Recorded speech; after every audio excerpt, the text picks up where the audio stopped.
네, 오늘 신문입니다. 먼저 중앙일보 보시겠습니다. 중앙일보는 연말연시에도 이어지는 승차 거부의 이면을 들여다봤습니다. 얼마 전 택시 요금이 올랐죠. 이 짜증나는 승차 거부를 없애겠다는 조건이었습니다. 그런데 여전히 기승을 부린다고 합니다. 왜 그럴까? 그 뒤에는 구청의 과태료 봐주기가 있었다는 겁니다. 먼저 그래프 보시면요. 총 단속 건수 보겠습니다. 총 단속 건수는 12,308건인데요. 이 중에 평균 과태료 처분은 14.5%에 그쳤습니다. 특히 차고지가 몰린 서울, 강서, 도봉, 이 중랑 지역은 신고가 많아도 처분율이 적게는 3%에서 많게는 10%에 그쳤는데요. 다른 지역보다 더 낮습니다. 처분율이 제각각인 이유 역시 표심이겠죠. 구청장이 직접 처분을 내리는 구조라서 선거판에서 빅마우스로 불리는 택시기사들의 심기를 거스를 수가 없다는 겁니다. 요금도 올랐는데 계속 승차 거부를 당하는 시민들의 마음도 좀 헤아려 주셨으면 좋겠습니다. 자, 이어서 파업 피로감, 철도 노조 파업이 오늘로 22일째죠. 파업이 길어지면서 국민들은 파업 피로감을 느끼고 있다고 이렇게 제목을 뽑았습니다. 그래서 대통령과 새누리당, 민주당의 지지율이 모두 하락한 것으로 조사가 됐는데요.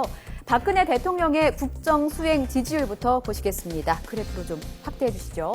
자, 9월 초에 70%에 육박하던 지지율이 최근에는 50% 초반으로 내려앉았습니다. 같은 기간 정당 지지율도 좀 보겠습니다. 새누리당과 민주당 모두 떨어졌는데요. 새누리당은 주황색 표시, 민주당은 파란 선입니다. 새누리당의 하락폭이 민주당보다 더 큽니다. 반면 무당파, 즉 지지하는 정당이 없는 사람들은 늘어났습니다. 회색 그래프인데요. 많이 올랐죠? 26%에서 34%로 가파른 상승입니다.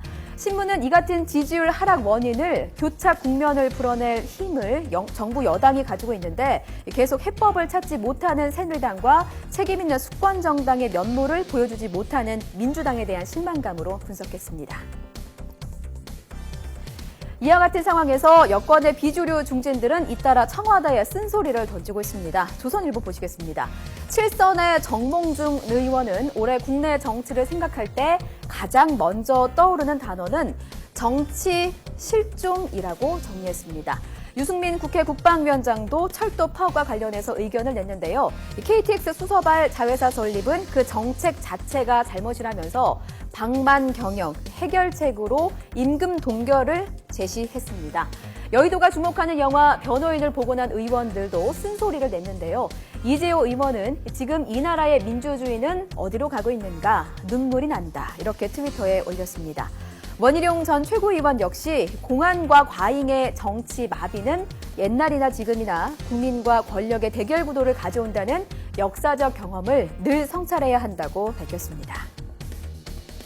경향신문 보겠습니다. 주요 그룹들이 연말 인사에서 2, 3세를 경영 전면에 포진시켰습니다. 특히 중견 그룹들의 후계 경영 참여가 두드러졌는데요. 사진을 좀 확대해 주시죠. 한진그룹부터 보시겠습니다. 이 아래 사진입니다. 조양호 회장의 장남인 조원태 대한항공 부회장에게 한진칼 대표를 겸하게 했습니다. 대상그룹도 임차국 명예회장의 자녀인 임상민 부본부장을 상무로 승진시켰고요. 올라가 보시면 동원그룹 김재철 회장의 둘째 아들도 부회장 자리에 올랐습니다. 대기업들도 내년에 속도를 낼 것으로 보입니다. 삼성그룹 오너 3남매는 모두 사장 이상의 자리에 올라서 사실상 경영을 승계할 수 있는 위치를 차지했죠.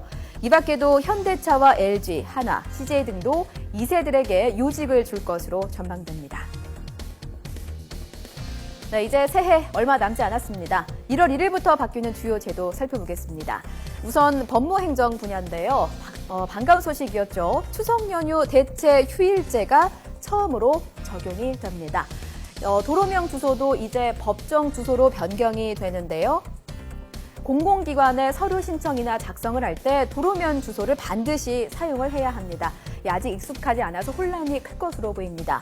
6억 원 이하 주택 취득세도 1% 영구 인하됩니다. 6억 원에서 9억 원은 2%, 9억 원 초과 다주택자는 3%가 각각 적용됩니다. 다음 화면 보시겠습니다. 다음은 외교국방과 문화여성인데요. 먼저 외교국방 보시면 일단 러시아 여행자는 이제부터 비자가 면제가 됩니다. 또 병사 항해보험 제도도 시행이 되는데요. 불의의 군 복무를 하다가 불의의 사고로 사망을 하면 국가보상금 외에 민간보험사를 통해서 1억 원을 추가로 받을 수 있습니다. 자, 문화 여성 부분 중에서 제일 눈에 띄는 거는 바로 이겁니다. 매달 마지막 주 수요일에 전국 주요 문화시설이 무료 또는 할인 관람, 야간 개방 등이 이루어집니다. 자, 이제 넘어가서요. 교육과 복지 부문 보겠습니다. 자녀들이 학교에 휴대전화를 가지고 가는 경우가 많은데 학교에서 교사가 일괄 수거해서 보관을 했다가 분실을 할 경우 한 학교당 최고 2천만 원까지 보상을 해줍니다. 또 고등학교 1학년부터 한국사 필수 이수 단위가 늘어나게 되고요. 복지 부분은 노인에 대한 배려가 큽니다. 옆으로 좀 가보실까요? 일단 65세 이상 소득 하위 70% 노인은 최대 20만 원까지 기초연금을 받을 수 있고요. 비용이 비싼 임플란트도 노인들은 보험급여가 적용이 됩니다. 이 밖에도 새해 달라지는 것들이 많습니다. 꼼꼼히 챙겨보시는 것 2014년 산뜻한 출발에 도움이 될 것 같습니다. 지금까지 오늘 신문이었습니다.